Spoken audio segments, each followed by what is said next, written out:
Yo guys, what's up? It's Nick. It's day 56 of the 100-day challenge, and today I got a little bit something different for you guys, alright? I've been getting a lot of questions, a lot of requests about what does your day in the life look like? What does 24 hours look like in the life of Nick doing this 100 days?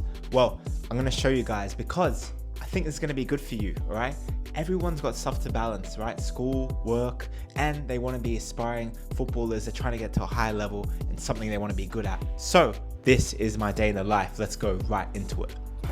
Morning time. The day kicks off with movement, and I'm targeting any problem areas. Right now, I'm dealing with Achilles tendonitis, so I start with stretching, rolling, and mobility exercises.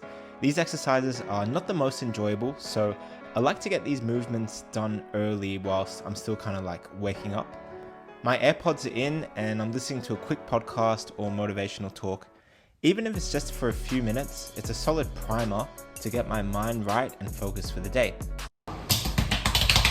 Then it's straight to a cold shower, quick and refreshing. After getting ready, I head out early. I don't like staying in. I thrive on energy, and being around people, man, it fuels me. And then I hit a coffee shop. There's something about the vibe, being surrounded by people, the movement around me. It gets me going. It feels like I'm in the middle of something big. Then it's time for that deep work, right? Deep work is the key here, focusing on the most important tasks of the day. As an aspiring footballer or even as a pro, you might juggle other jobs, studying or side projects. Maybe you're investing, learning to coach or studying your opponents. All right, that's where the 5-second rule comes in. I like to try and do the most difficult task at the start of the day. So sometimes I just use the 5-second rule. I count down for 5 and just dive right in. All right, 5, 4, 3, 2, 1. All right, I'm gonna now do the accounting, or I'm now gonna work on that one weakness in my game, which I need to video analyze and study. I eat the frog first thing in the morning. That's the thing I didn't want to do. I eat the frog. Blocking out time to invest in your growth is crucial. And for me, this time is in the morning, focused on taking Train Effective to the next level.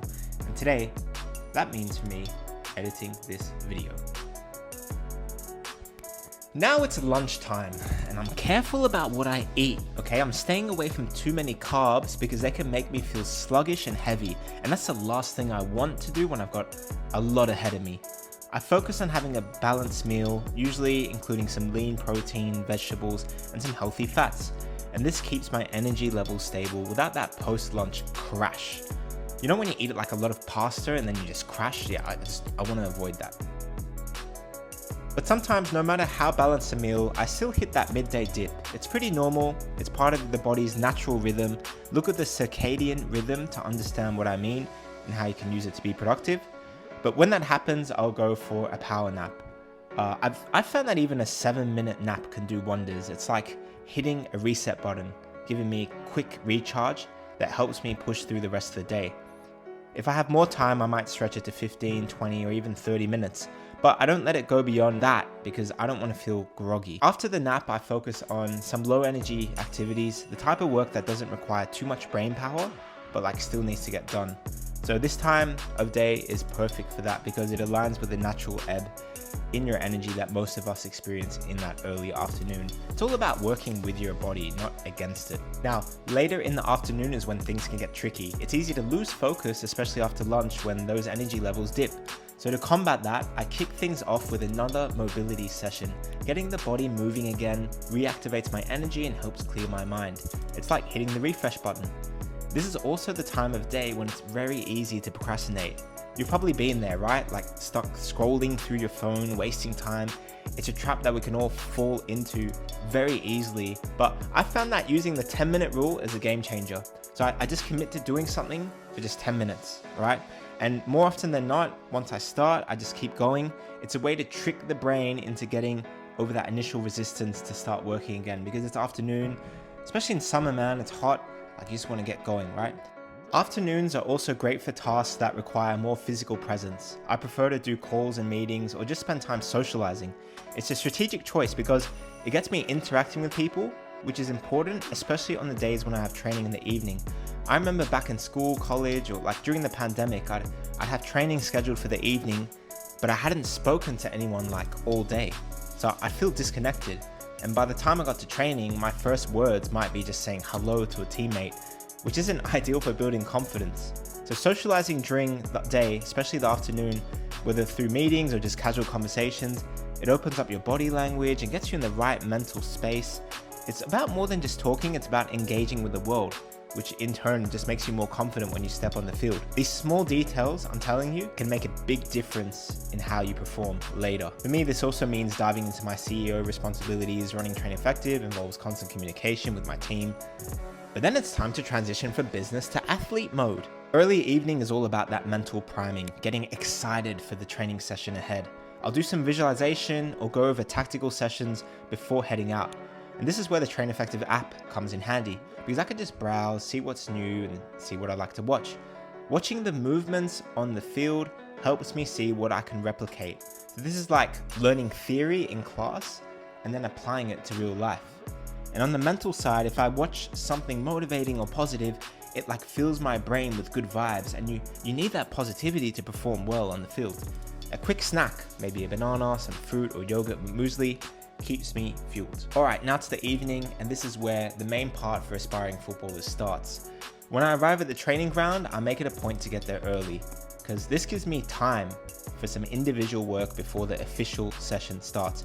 This might be working on ball control, passing accuracy, or any other fundamental aspect of the game that I want to improve. But the idea is to consistently hit my fundamental targets for the week, following the 1,000 reps rule. Go check out that video if you haven't seen it already. But this rule is simple. Repetition builds mastery. The more you practice something, the better you get at it. Training itself lasts for maybe an hour and a half, sometimes 2 hours. It's intense, focused, and by the end, I've given it my all. But the work doesn't stop there. Post-training, I usually head to the gym. This might be the only time in my schedule when I can fit in lower body exercises like lunges or leg presses, which are essential for building the strength and endurance needed on the pitch.